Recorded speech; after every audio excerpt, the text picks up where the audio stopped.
The Secret of the Sun Temple, ****. Lila was a young girl who lived in the Inca city of Machu Picchu. She loved to explore the ancient buildings and terraces that surrounded her home. She was especially curious about the Sun Temple, a round tower that faced the rising sun every morning. She had heard stories that the temple was a sacred place where the Inca priests performed rituals and ceremonies to honor Inti, the sun god. One day she decided to sneak into the temple and see what secrets it held. She waited until the sun was high in the sky, when most people were busy working in the fields or resting in their houses. She climbed up the stone steps that led to the temple and pushed open the wooden door. Inside, she saw a large stone altar with a carved image of the sun on it. The walls were decorated with niches that held golden statues and offerings. The light from the windows made the temple glow with a warm radiance. Lila felt a surge of awe and wonder as she walked around the temple. She touched the smooth altar and admired the intricate carvings. She peeked into the niches and saw precious objects like shells, feathers, corn, and coca leaves. She wondered what they meant and what stories they told. She was so absorbed in her exploration that she did not notice a shadowy figure enter the temple behind her. It was one of the priests, who had come to check on the temple and prepare for the next ceremony. He saw Lila touching the sacred objects and felt a surge of anger and indignation. He shouted at her and grabbed her by the arm. "What are you doing here, you impudent child? How dare you defile this holy place with your presence? Do you not know that this temple is forbidden to anyone but the priests and the Inca himself?" Lila was terrified by his harsh words and his fierce grip. She tried to pull away from him and apologize, but he would not listen. He dragged her out of the temple and called for the guards.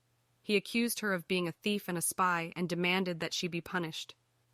The guards took Lila away from the temple and brought her to a small prison cell near the main plaza. They locked her up and left her alone in the dark. Lila felt hopeless and scared. She did not know what would happen to her or if anyone would come to help her. She spent a long night in the cell, crying and praying to Inti for mercy. She wished she had never entered the temple or let her curiosity get the better of her. She wondered if she would ever see her family or friends again. The next morning, she heard footsteps outside her cell. She looked up and saw a familiar face. It was Pachacuti, the Inca emperor, who had come to visit Machu Picchu from his capital in Cuzco. He was accompanied by his son Tupac Yupanqui, who was Lila's friend since childhood. They had played together many times when they were younger, before Tupac had to leave for his education and training as the heir to the throne. Pachacuti looked at Lila with a stern expression. He asked her why she had entered the Sun Temple without permission and what she had seen or taken from there.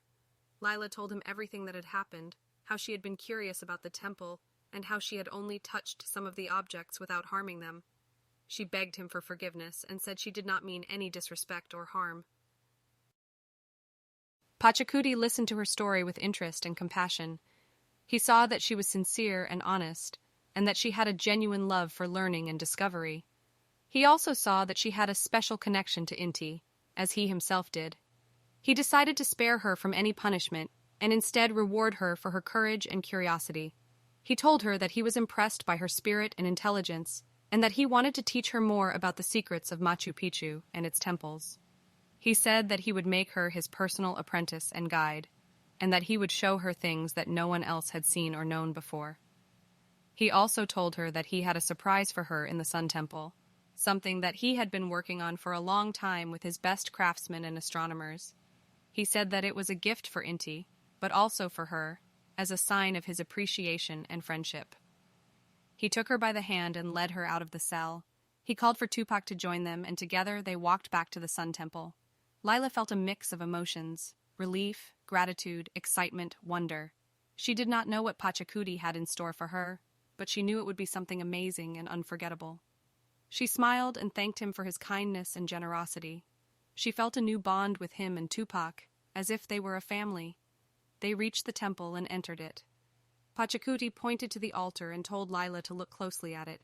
She did, and gasped in astonishment. On the altar there was a new carving of the sun, but unlike the old one, it was not flat and static. It was round and dynamic, with rays that moved and changed according to the position of the sun in the sky. It was a sundial, a device that measured time and seasons using the shadow of a metal rod that stood on the center of the sun. that he had designed and built the sundial as a tribute to Inti and as a way to mark the solstices and equinoxes, the most important dates in the Inca calendar. He said that he had also hidden a secret message in the sundial, a message that only he and Lila could read. He told her to look at the edge of the sun, where there were 12 symbols carved in a circle. He said that each symbol represented a month of the year, and that each month had a special meaning and significance for him and Lila. He pointed to the first symbol, which looked like a flower. He said that it was January, the month when he was born, and when he first met Lila as a baby. He said that it was also the month when Machu Picchu was founded by his father, Viracocha Inca. He pointed to the second symbol, which looked like a star.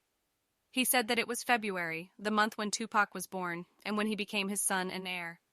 He said that it was also the month when he conquered many lands and expanded his empire. He pointed to the third symbol, which looked like a bird. He said that it was March, the month when Lila was born, and when he saw her for the first time as a child. He said that it was also the month when he built many temples and palaces in Cusco and Machu Picchu. He pointed to the fourth symbol, which looked like a corn cob. He said that it was April, the month when he married his wife Mama Oklo, and when he became a father to Tupac. He said that it was also the month when he celebrated the harvest festival of Amare. He pointed to the fifth symbol, which looked like a llama.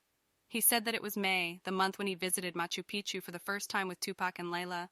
He said that it was also the month when he performed the llama sacrifice of Capacocha. He pointed to the sixth symbol, which looked like a sun. He said that it was June, the month when he celebrated the winter solstice of Inti Raymi. He said that it was also the month when he finished building the sundial in the Sun Temple. He pointed to the seventh symbol, which looked like a moon. He said that it was July, the month when he celebrated his birthday with Tupac and Lila. He said that it was also the month when he witnessed a lunar eclipse in Machu Picchu. He pointed to the eighth symbol, which looked like a mountain. He said that it was August, the month when he climbed Huayna Picchu with Tupac and Lila. He said that it was also the month when he discovered a hidden cave with ancient paintings in Machu Picchu. He pointed to the ninth symbol, which looked like a river.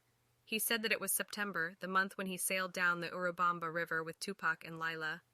He said that it was also the month when he celebrated the spring equinox of Kituarami. He pointed to the 10th symbol, which looked like a tree. He said that it was October, the month when he planted trees with Tupac and Lila in Machu Picchu. He said that it was also the month when he received news of a rebellion in Chachapoyas. He pointed to the 11th symbol, which looked like a cloud. He said that it was November, the month when he left Machu Picchu with Tupac to quell the rebellion. He said that it was also the month when he saw a rainbow over Machu Picchu. He pointed to the 12th symbol, which looked like a lightning bolt. He said that it was December, the month when he returned to Machu Picchu with Tupac after defeating the rebels. He said that it was also the month when he celebrated his victory with Lila in Machu Picchu. Pachacudi told